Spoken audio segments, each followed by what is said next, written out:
আমি আজকে এসেছি রুবির ছাদ বাগান দেখতে। আমার ছাত্রী রুবি প্রতিদিন বলে কাকিমা আমার ছাদ বাগানটা দেখে যেও তো।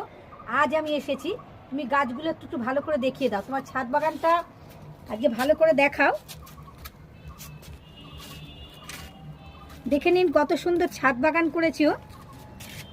গাছের পেছনে খুবই খাটনি আছে, কিন্তু ভীষণ সন্তানের মতন আদর এবং ভালোবাসার জিনিস। আপনি যত একে ভালোবাসতে পারবেন, দেখুন হাত দিয়ে দিয়ে আদর করতে হবে না, ওরাও তো চায় ভালোবাসা।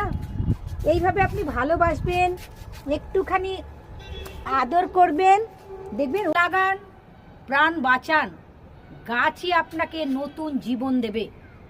বিয়ে বাড়ি, অন্নপ্রাশন, পৈতে বাড়িতে কোনো গিফট না, গাছ লাগান, গাছই দেবে তো। ওই উৎসব, ওই অনুষ্ঠানের সৌন্দর্য বাড়াবে। আপনার গিফট